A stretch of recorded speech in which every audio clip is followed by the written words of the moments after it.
There we go.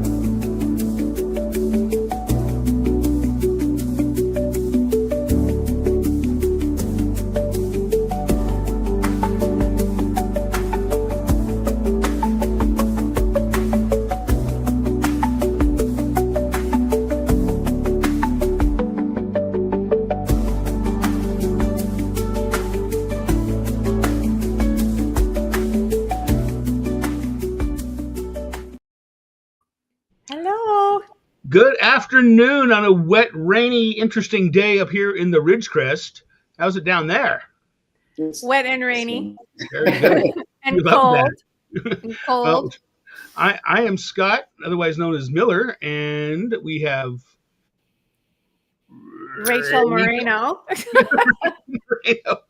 and known as the Rachel and Miller. Almost said radio show, Rachel and Miller podcast, and a special guest today we have Josh Tario. Tario. I like the way I said it. You got a new name. Joining us. Before I go very far, we should quickly do a disclosure. See, I have too much on my brain already.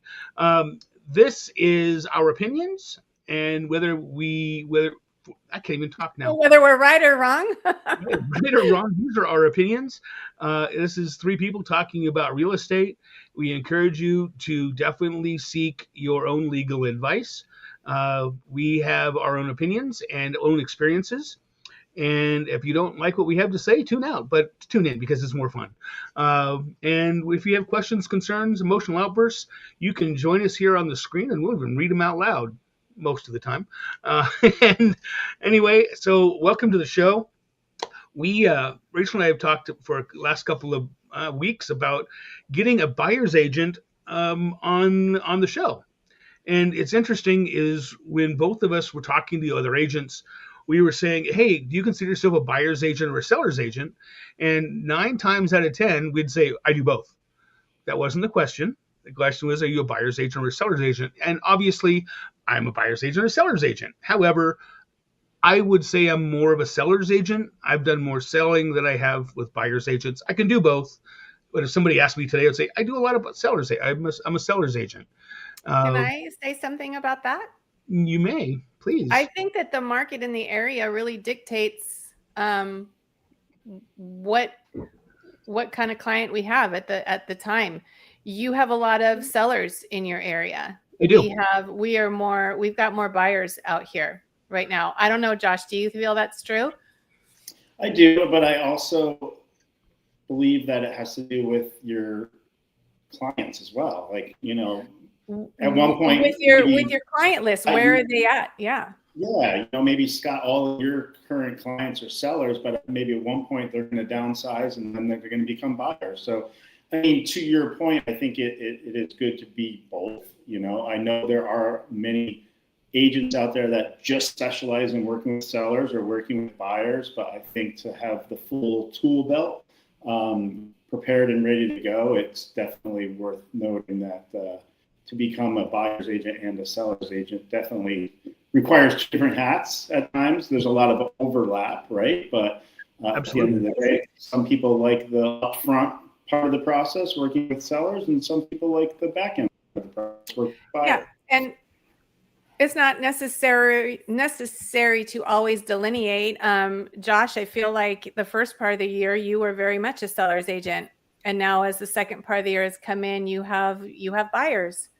Yep. That's just kind of what I've witnessed watching you this past year. Josh and I are in the same office. We're teammates, and I really enjoy working with Josh. And I just wanted to say that. Yeah, I enjoy working with you too, Rachel. You guys are going to send each other checks now, aren't you? Hey, you said that. Here's a check. Exactly. Well, it is interesting being in real estate, as we do wear a lot of different hats. Everything from counselor to agent to priest to I'm going to say lawyer, so I don't choke somebody that I really want to choke. I'll call and say, it's still bad to choke somebody, right? Yes, Scott, you can't choke them. Okay. So I have a question for Josh. So what does being a buyer's agent mean to you? And how does it differ from a listing agent? We'll just start with that to dovetail off of our buyer agent conversation. What does being a buyer's agent mean to me? Well, first and foremost, I think the biggest thing is that you're advocating for somebody during one of their biggest financial decisions potentially in their life. So I take that very strongly as a responsibility to make sure that I'm representing my client to the utmost ability and from an ethics standpoint, but also from a knowledge perspective, right? Understanding your client's needs is second, in my opinion, after trying to put forth their needs from a financial perspective, but also their needs as to what they're looking for specifically when it comes to buying a home. Is schools important, location, certain layout of a particular home.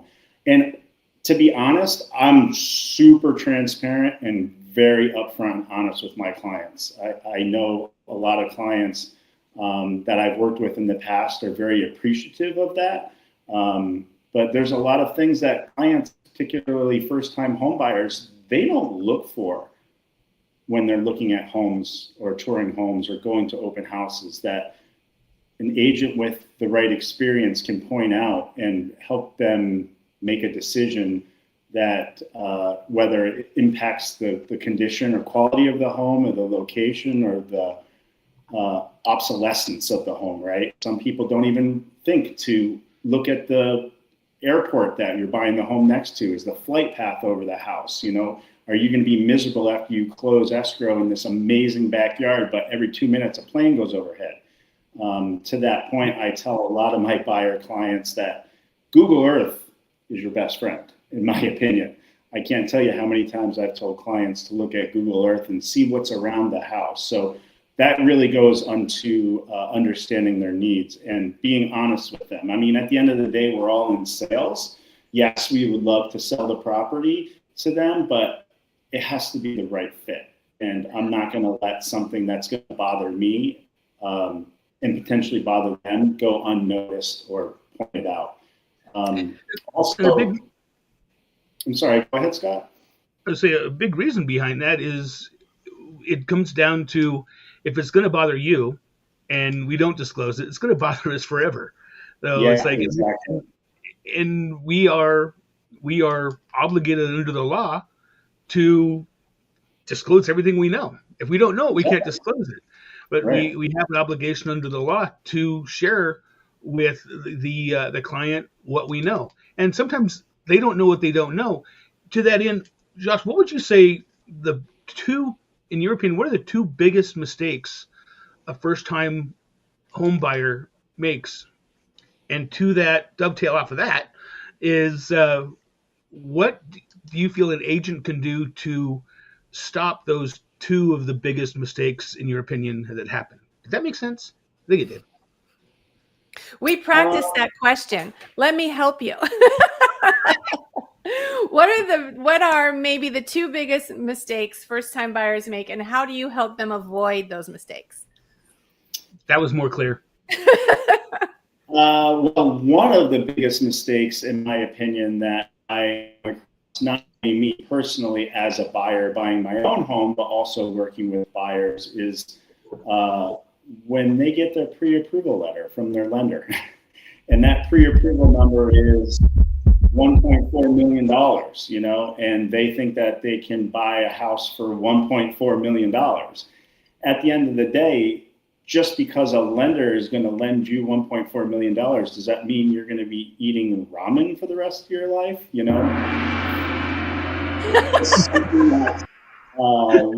We definitely, after I touch base with my buyer clients when it comes to their pre-approval, we always kind of re-engineer their budget, because at the end of the day, those pre-approvals take into consideration a lot of numbers that aren't necessarily guaranteed. Maybe it's a bonus, maybe it's a lifestyle change that happens down the road, and you want to make sure that you have enough padding in there to make sure that you're comfortable. So just because you're pre-approved at a particular price point doesn't necessarily mean you need to go up to that price point.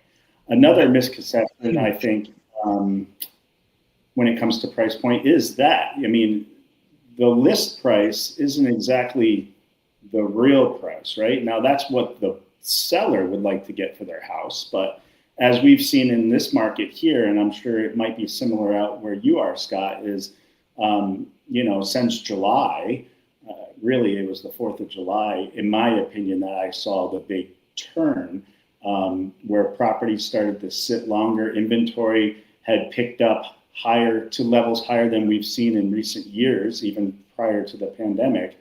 And buyers now have more options.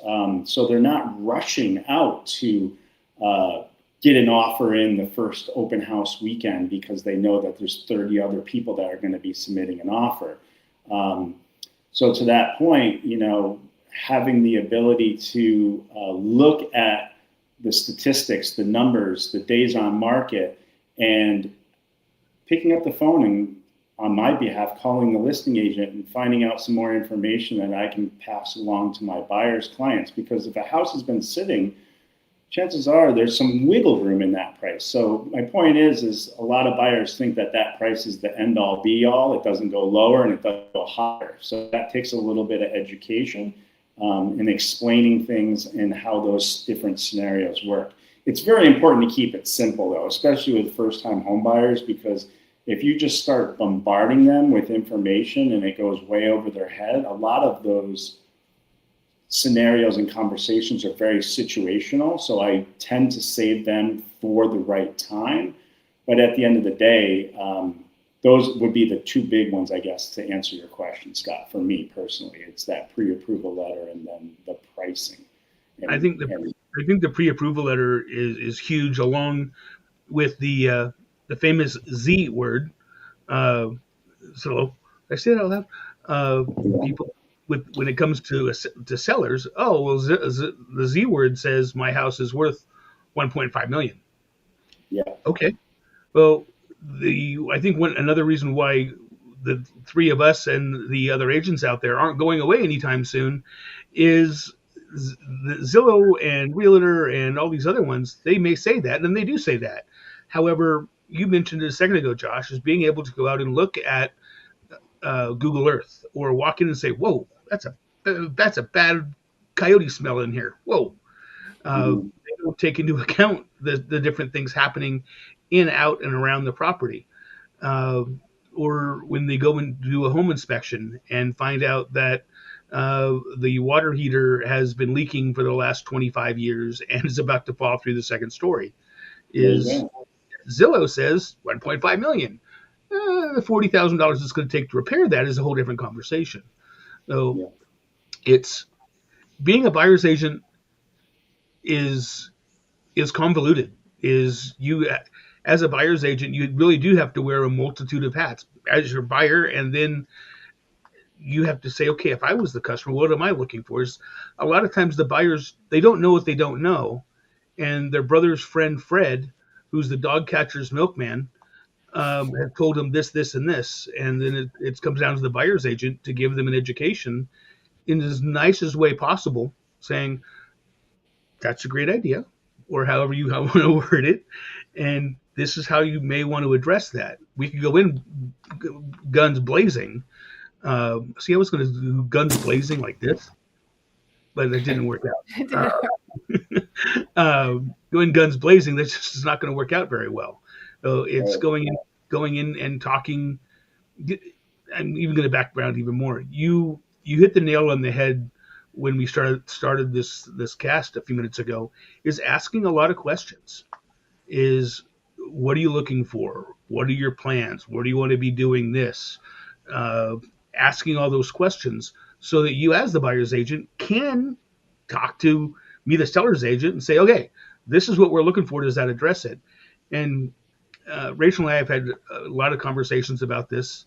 Is when we go to call an agent and they don't answer their phone, and I'm the first to say, and I think the three of us, the three of us would agree, is as agents, our phones get blown up all day long from people trying to sell us leads and spam calls and stuff like that.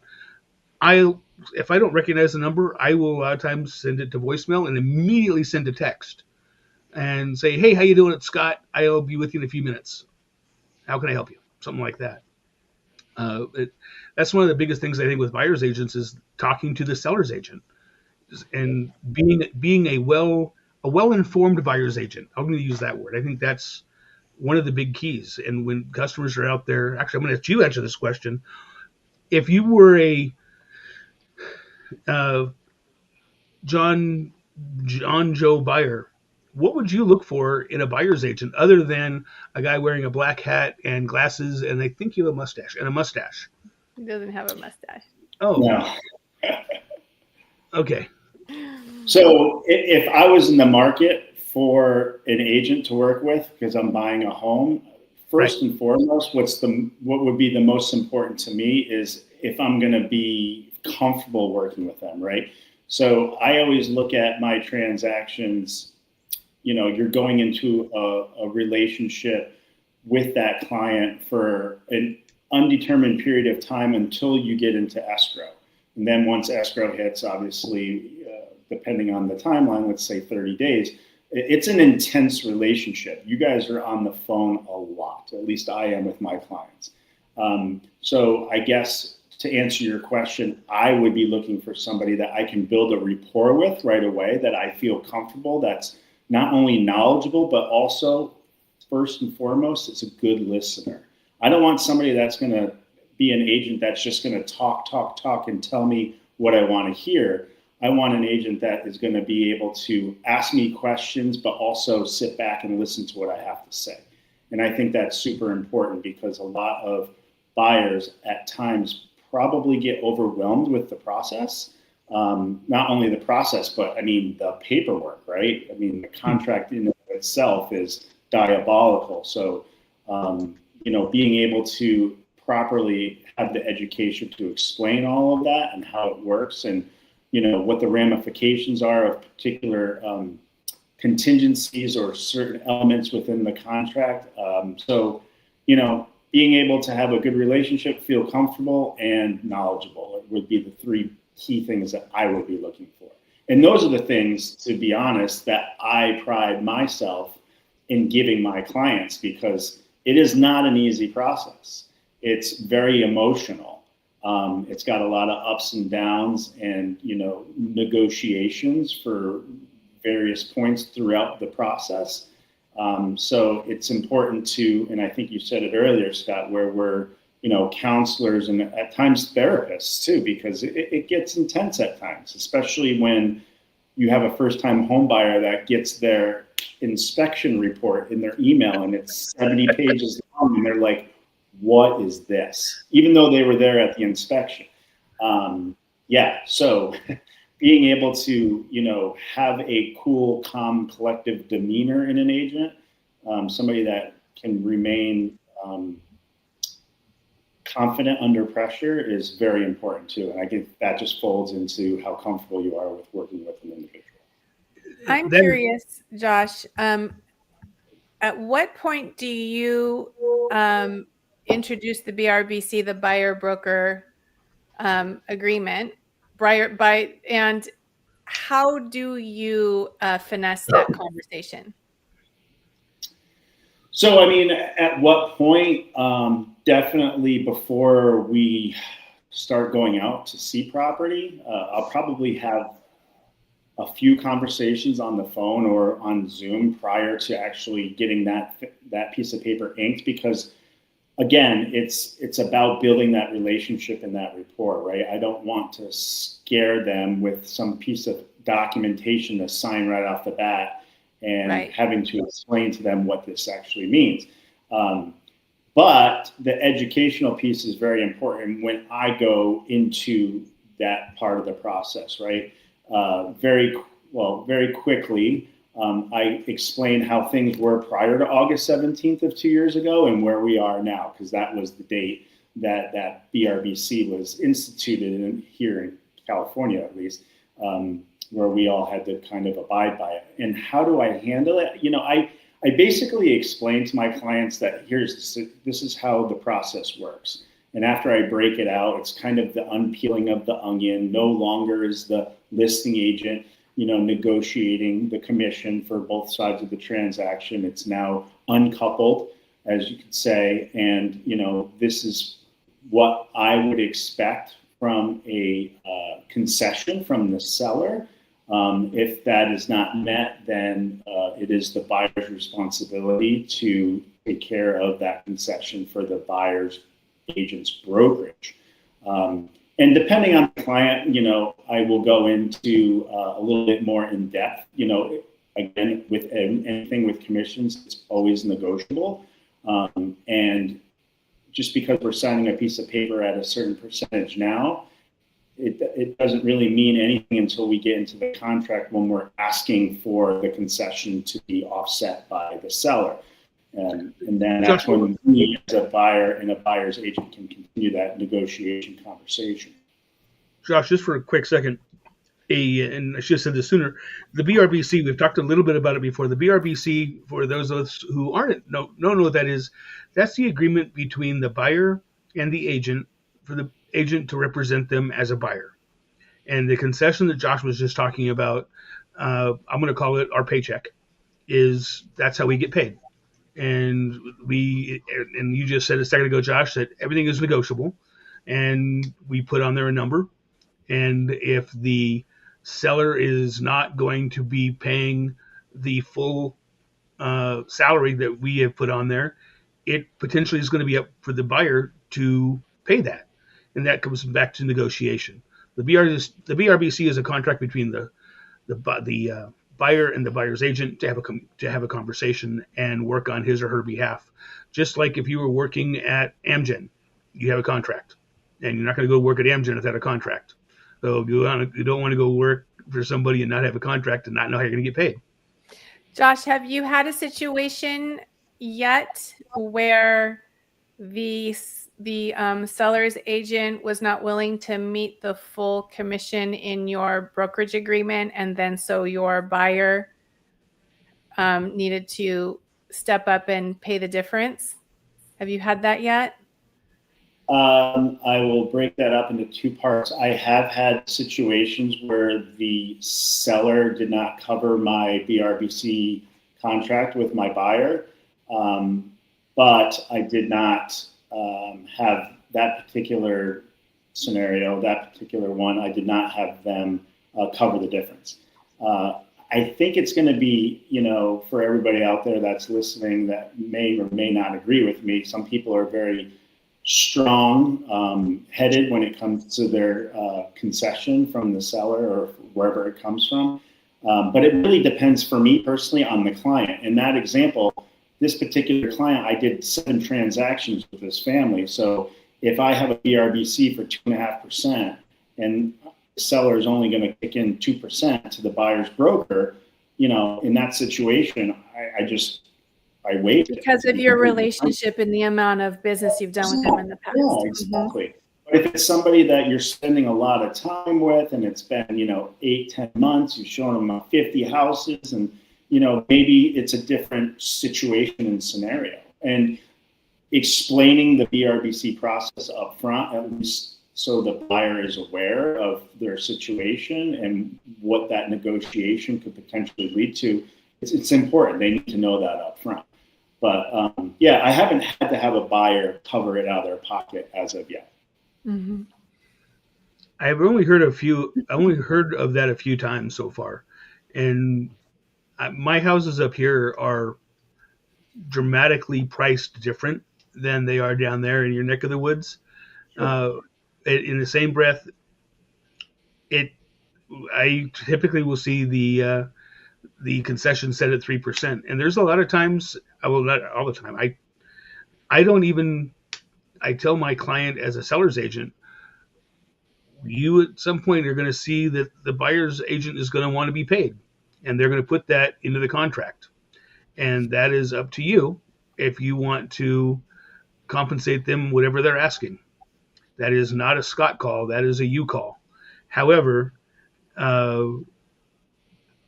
the customer may in fact go away if we don't do something to compensate the buyer's agent, even if it's not the full 44%. I'm kidding. It's not 44%. uh, We are approaching our 30-minute mark, but I want to ask this last question of Josh. I think this will be a good note to wrap things up with. What advice would you give to a new agent considering specializing as a buyer's agent? If you're talking to somebody brand new. A brand new agent? Brand new agent, and they say, I think I just want to specialize in being a buyer's agent. What would be like the 1, 2, maybe 3 little pieces of advice you would give them? So the first piece of advice I would give them is educate yourself as much as possible on the contract, because at the end of the day, when a buyer is working or choosing to work with you as a buyer's agent, they're looking to you as the professional to help them navigate the language on those contracts. Right. In other states, they use attorneys for escrow. For closing, here we use escrow companies. So it really falls on us, the real estate agents, to help them understand and navigate that, right? So I guess my first piece of advice would be just read those, get to know them inside and out, take a class, role play it with some of your peers, other agents that are in your immediate circle. But it's so important, especially here in California, which is a very disclosure heavy state, unlike some of the other states in the country. There's a lot of information that you need to know, and it's constantly changing. I feel every time I'm writing another offer, there's a new disclosure, that document that's sitting there that I need to understand, not only how to explain it to my client, but I also need to understand what the process is asking me in that specific disclosure. Outside of that, I would say, work, if you don't have like good soft people skills when it comes to listening. As I said earlier, you got to be a good listener. We don't want you to be talking over your clients in a manner where they feel uncomfortable. But it's super important to be able to relate to your client, And earlier we mentioned that a lot of times we are therapists or counselors. If you're not good at talking to people and having a frank conversation, you might be in the wrong line of business. But if that's something that you're good at or you're decent at, but you're willing to work at it, I think that is also super important, because at the end of the day, like I started off this conversation, you're helping someone purchase probably one of the largest investments in their life from a pricing perspective. So they want to feel comfortable that you're the right person. You're the knowledgeable one. You're the one that's directing them in the appropriate way, in a calm, cool, collective manner, to help them get that done. Mm-hmm. Very good. I agree. Miller? You look like we called upon you, the student not paying attention in class. I was paying attention. I was. I had to respond to one of my buyers. I have an offer I'm writing today, and it's a convoluted offer, and it's a convoluted offer. All right, you have fun with that. Josh, if people wanted to get a hold of you, how would they do it? Well, you can give me a call. My phone number is published on the interwebs at 818-720-5208. I answer my phone pretty quickly. You can text me. You can also email me at J as in Josh, M as in Michael, and my last name, Tario, Tario, @gmail.com. Very good. Rachel, how do people get a hold of you? You don't. Rachel at gratishomes.com. My website is rachelmoreno.gratishomes.com. Thank you. Thank you very much. And me, they said, guys, I really appreciate the opportunity. And let's do this again soon. Absolutely, Josh. We can have you on once a month with different topics. There you go. Or I'll steal you when Rachel's out gallivanting. And that's right. I know. I'm gone so much the rest of the year. I think what was it? The 11th I'm here, and then I'm gone. I don't remember. But Miller, how do people get a hold of you? Smoke Signals. Mm-hmm. And Smoke Signals trying to close escrow before. Okay. Stop it. Sorry. They reach me at, they reach me, Scott Miller at epique.me, or you can find me on the internet at homeswithscottkmiller.com, or you can also email us here at whatever our show name is, Rachel and Miller. Do we have an email address? We do. We Didn't do. know that. On it. Yeah, it's on this site. All right, yeah. cool. You Yeah, don't even so- know what it is, so let's save that for another time. Okay, fine. Yeah. Very good. Well, great. And until next time, no, Rachel, are you here next week, Rachel? I don't remember. I think so. No, next week is Thanksgiving. Oh, Happy yeah. Thanksgiving, everybody. That's right. That's why I put turkeys on there. That's right. That's why Next you week- put turkeys. We can't really see them. Our faces are in the way, but Yeah, so you're right. Next week we will be dark. I may come on with a turkey joke or something for a minute or Okay. two. all right. And then the week after that, you're here. We'll Yes. talk about that. But Yes. Josh, you may get kidnapped to substitute for It's Rachel. the Josh Tario and Mr. Miller show. Well, I'm not here next week either. Josh is going to be, are you in Hawaii? Yeah. You are. He's Hawaii. Yeah. Thank you so much, Josh. We'll see you No in the problem. office soon. Thanks, guys. Appreciate it. Thanks, Josh. Bye. Bye, everybody. And